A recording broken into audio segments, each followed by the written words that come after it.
Welcome back, everyone. I'm the Depressed Eeyore, and this is Langrisser Mobile Apex Season 9.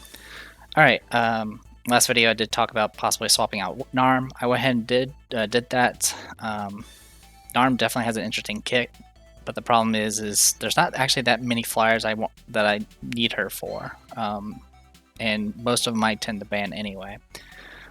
So I decided to go ahead and get a old favorite, get Sherlinka back in. For the most part, her kit hasn't changed much, but she has gotten access to new troops, like Faceless as well as the Night Elves. So she definitely has some decent assassin troops to pick from. Also, infantry troops have actually improved for me overall. Sword infantry is used to be my weakest troops that I had trained, and now they're only the second weakest now.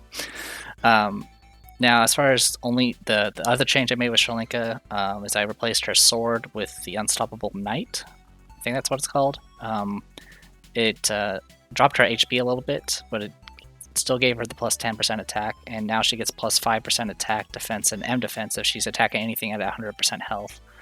And since she doesn't use Twilight Star, that's usually the case when she's assassinating. So hopefully it'll give her a nice additional little extra boost.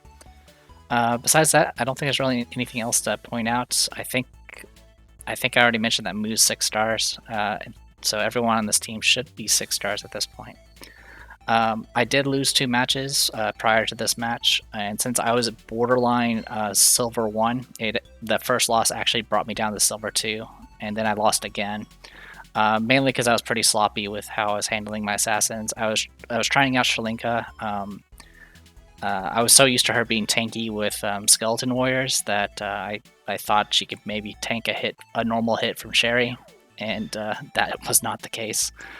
So it's just something I need to be aware of in the future. SP Sherry's been actually giving me a lot of problems recently. Another issue is players have been banning everything except my tanks and healers, and what that ends up turning into is my last 5 units end up being tanks and healers, which reduces the number of weapons I have towards the battle. And so if I end up trading kills with assassins, I tend to lose the trade. Anyway, with that being said, these matches are in Silver 2, and it's going to kind of show, unfortunately, but at least we'll see some unfamiliar faces, as you can see from this box. We can see Mystery Knight, Almeda, Standard Lambda, Epsilon is not, well, for a while we didn't see much of Epsilon. When his exclusive weapon came out, he's been a bit more active, but I don't believe this one actually has it. Yeah, just a variety of characters we haven't seen for a while. We haven't seen Rachel, we haven't seen, is that Keen? No. I don't remember her name. Well, I'm not going to look it up. In any case, let's go ahead and dive right into this. I banned Omega first because he was probably the most threatening of the assassins. I was a bit concerned about SP Sigma here, but Omega can definitely cover a lot more ground. My opponent did open with Epsilon, and this one is a demon faction.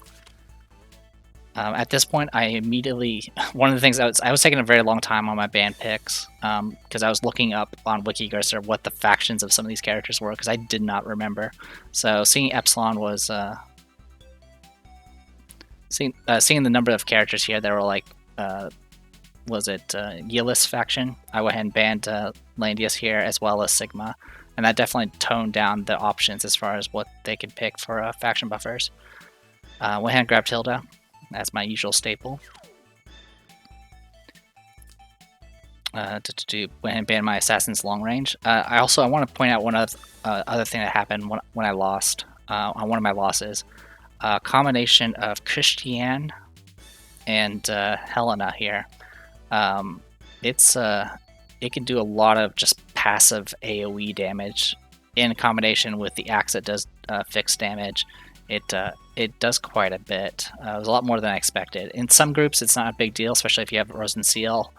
But since my group is very, very squishy, that is a bit of a problem. Anyway, let's go ahead and keep going through this. Sorry if I'm going a bit slow. There's a bit to talk about. Just mostly in general, not necessarily the match itself. So yeah, I went ahead and banned Gizaroff, mainly because I didn't. That pretty much shuts down all the faction buffers that are of note.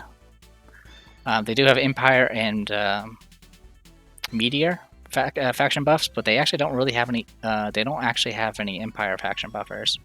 So I had to look up Mystery Knight because I couldn't remember if she was Empire, which she's not. She's Yellow and Tactical.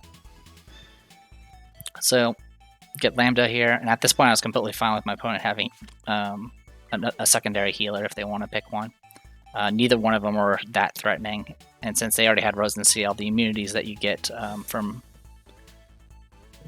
the other character, I can't remember her name, I apologize. But since Rose and Seal is already on the board, immunities don't really matter that much.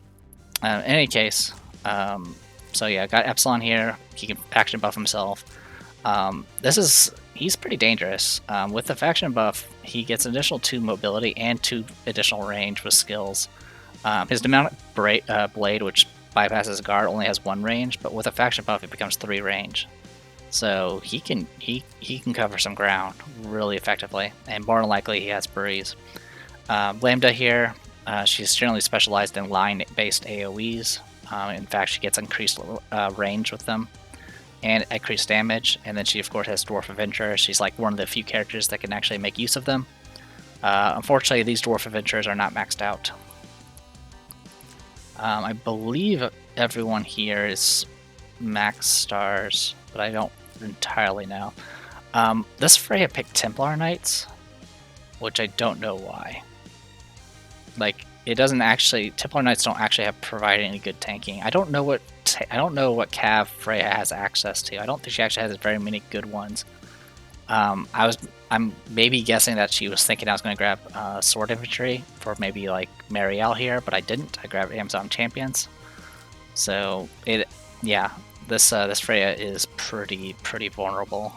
In fact, the defense levels are not great. Yeah, even my like Forest Priests have more defense than those Templar Knights. So it looks like this person's just not fully trained, which is unfortunate. I definitely praise the person for having at least unique characters in their box. The key thing, of course, is Epsilon. Epsilon's the biggest threat here. He can guard bypass, and he's pretty tanky, especially as a demon faction. I think he becomes like less vulnerable to Holy and stuff when he has his exclusive weapon, but I'm not entirely certain. But one thing that definitely stands out is my opponent is not taking advantage of Shadow Stealth. If Epsilon ends his turn outside of his ally's range, essentially more than 2 blocks away, he essentially stealths for 1 turn. It does have a cooldown though, but as long as he's at 100% HP, no one can target him. And since I have no AoEs, he could have safely moved as much forward as he wanted and then gone for a kill. That being said, like I said, I'm not sure how effective he is against Holy, because I'm not sure how his exclusive weapon works. So, I mean, if it doesn't actually provide any additional benefits for attacking into Holy, Marielle's more than safe. Speaking of, I did move Marielle forward because Commandment makes her very tanky right now. I believe I did get a comment on my previous video mentioning how tough it is to deal with a full-on assassin rush, and it's actually more difficult for me because I have the restriction of not using male characters. Female characters tend to have really good. Well, they have all the healers practically, with the exception of like 1, which is Werner. But the other thing they usually have pretty good advantages. They have really good casters and really good offensive capabilities. But when it comes to defense, with the exception of the tanks, I have a lot of squishy characters. So assassins just melt my characters if they get close to me. Ways you can generally counter them is using bulky characters like Bernhardt and things like that. But I don't use those characters. And then there's some other ways you can suppress them with like AoEs before they come at you, or suppress them with your own outrank. Higher mobility and higher your own assassins, essentially. So, like I mentioned, the goal here is dealing with Epsilon. It's trying to bait out Epsilon while also trying to bait out Lambda's AoEs. As mentioned during the ban pick phase, they don't really have anything for faction buffers. Freya can faction buff herself. Epsilon faction buffs himself. After that, that's about it. The rest of them don't actually have faction buffs active. In fact, I didn't even go over any of their abilities. Full heal for Rose and CL. Almeta is mostly ultimate quip. And meditation for all things. But I wouldn't really bring meditation unless you're going to bring some sort of single target skill like the Holy Ray ability or whatever it's called. Or is it Divine Ray? I don't remember. The one that does the healing. In any case. Yeah, so there's not really anything. And Lambda, of course, just brought a bunch of AoEs and Sacred Tree Shield. Like I said, the big key thing here is Epsilon. He can go all the way up to here, and then he has 3 range. So this is his range right now. It's actually pretty impressive. That's why I'm staying further back like this. As for my builds, there's not really much to point out. I didn't need any strengthens. I did bring Free Strike just in case Freya did bring Spears. And then Sissy White went Mass Heal just because I didn't need to bring Strengthen. Or Mass Strengthen, or Mass Attack, or whatever it's called. So yeah, I'm playing it pretty defensively right now. I was considering doing some shenanigans with Act Agains right now. Because I could have done an Act Again right now on Tensei... Well, before I moved Tensei Jessica, I could have done an Act Again on Marielle and tried to just move in. But for right now, I went ahead and just waited. I did do the 3C investment onto Marielle. Which lasts 3 rounds because of Sissy White having the Juggler plushie. The random buff I did get for the investment was plus 20% damage, so she's even more destructive now. Since my opponent is nothing but AoEs and assassins, I started just pushing Hilda forward, just in case Marielle does need the tanking afterwards. So yeah, I'm staying still far back, unfortunately. Epsilon, yeah, 1, 2, 3. So it's essentially like a sawtooth is his range now. It's insane. So when teleported, I did get Act Again, but I don't want to move her any closer because it would put her in range of Epsilon. That being said, at this point, trading would be completely okay. Because Lambda won't be able to kill by herself. And the only other AoE they have is Almeta's, which is kind of annoying because it does a bunch of debuffs and removes buffs, but at this point I went ahead and moved in. I have Spear Troops versus Cav. I did lose like a third of my life just from fixed damage, because Freya does that all the time.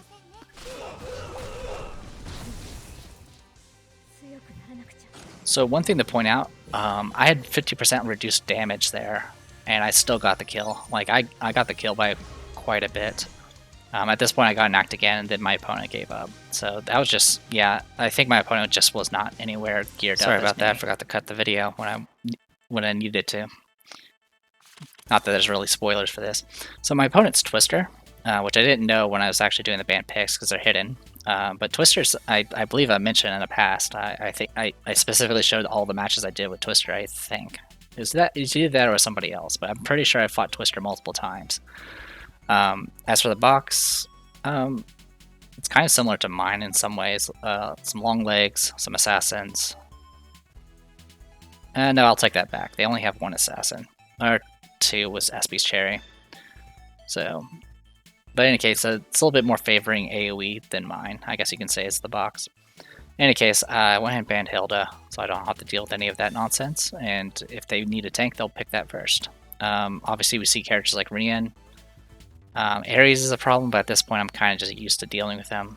If I get Kyura or Rose and CL, it's kind of a it's a pretty good counter against Ares now. Which, of course, they banned my Rose and CL because they're probably going to go debuffs. So they got Christian. Got rid of SP Cherry for reasons I mentioned before, where she's been causing me problems. Also got rid of Lucretia because her long range is really nasty, especially if they go AoE. They went straight for Bozel at this point. There are a lot of choices. I definitely took a lot. Like I mentioned, I tend to take a lot of time on these banned picks now. Because there's just so many threats, I need to figure out what to do about them. I was kind of tempted to go after their Dark Faction characters, because Bozel can faction buff. But I was like, I can't afford to let them have a teleport, and I can't afford Rian be on the board. I did win a match where I did go up against Rian, but he's such a pain. He's just not worth dealing with. At this point, my opponent had already banned 2 of my healers, so I went ahead and got up Sissy White just to ensure I had a mass attack if necessary. They did go with Florentia, but without Rose and CL, she's not going to be able to get any commandments on her. She's not going to be able to get any commandments passively. In any case, I went and got rid of Ares because he's pretty long leg and pretty annoying to deal with. Got rid of Lycoris for just to get rid of more Dark Faction AoE. Kyura can be buffed by Bozil, but Kyura is not AoE, so I'm not that concerned about it. So at this point, my opponent only has single targets and heals left. Went ahead and grabbed Tsubame. Yeah, Bozil's there, but I'm completely okay with that. Now, something you might not have just noticed, it showed Twister was supposed to ban one of my characters. He actually ran out of time. So he ended up not getting anything banned. So that's why I have 7 characters still, and now he gets to pick his own character. He went Yulia, which is probably a good call. At this point, I banned the rest of their healers. Grab my Kyura. This time they did ban characters. Got rid of Marielle and one of my Actigans. Grabs their Kyura. So at this point, I have my options are grab another tank, which is not going to be that useful in this fight because AoE and Assassin. Mu was has pretty decent potential. But since I'm not going to have an immediate act again, it's not going to be super effective in the early game, and more than likely Bozil's going to get in range very, very quickly. Helena is actually a pretty decent pick for this, to be honest. But Kyura can kind of negate the extra AoE damage. And then, of course, we've got Sherlinka, who is Sword Troops.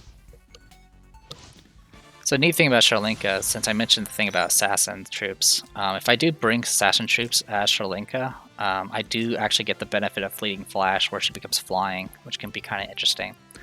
So I'm actually using heavy infantry troops.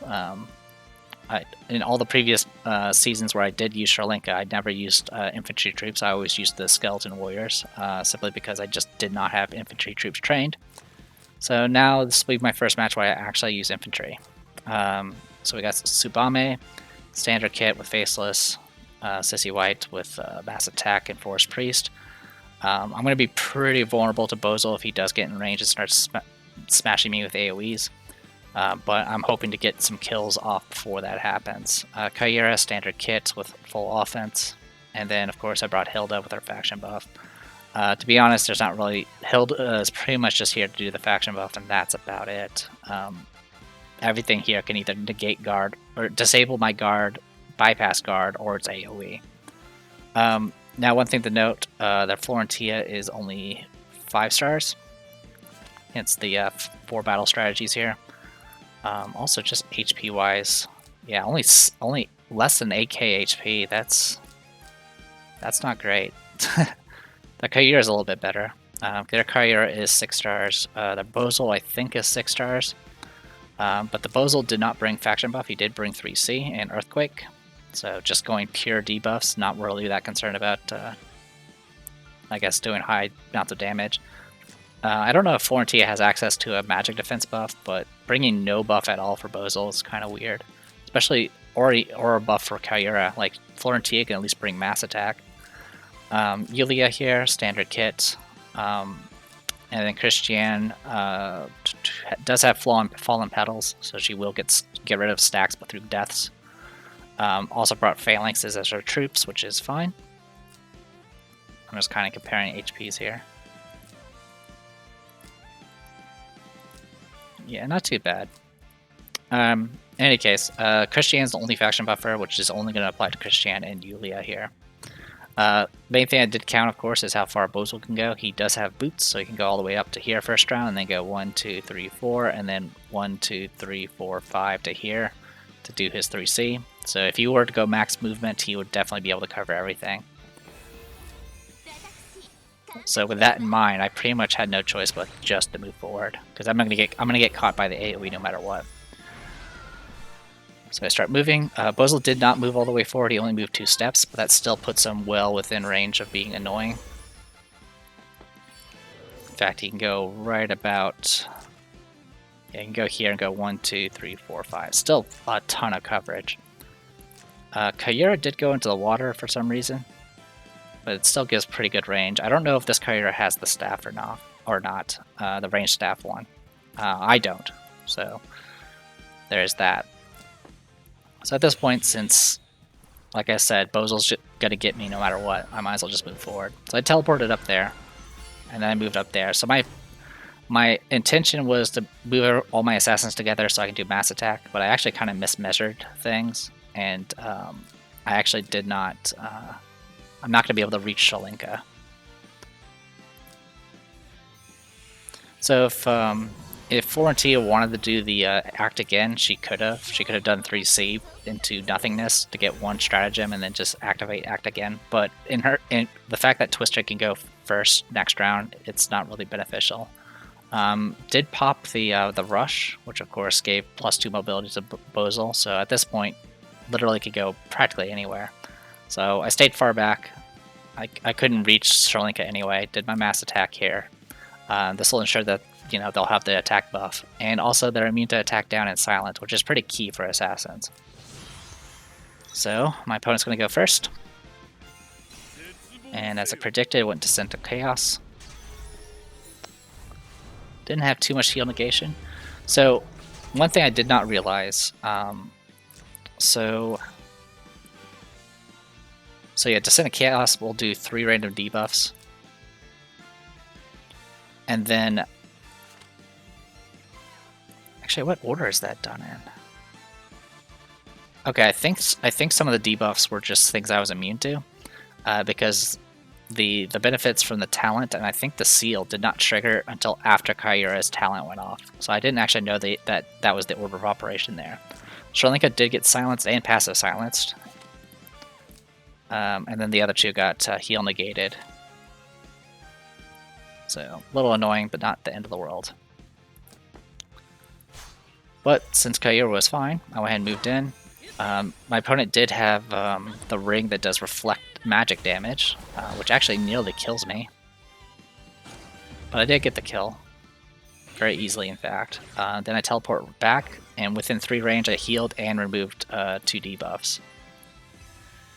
Unfortunately, I was still in range of Yulia's 3C. So, do some okay damage since I was an assassin, but it's not going to be enough, and she's just going to self-heal. So yeah, I got rid of 3 debuffs. So yeah, so all the problems I had were kind of taken care of. So now I don't have to deal with silence anymore. So with that in mind, I went ahead and just moved in. Do my 3C. Bozel is more than 2 spaces. There are no allies within 2 spaces of Bozel, so I'm going to be able to act again from this. And I'm going to just move in. It's infantry on calf troops, so I wasn't able to do enough damage, but it's enough to weaken her so she can't self-res. The only chance that Yulia would have survived this would have been Florentine that moved up and did strategic regroup.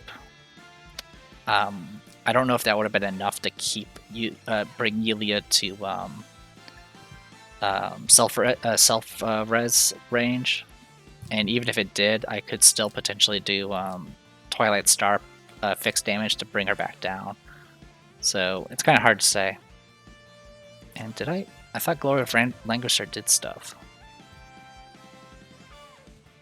Before battle, if the target has...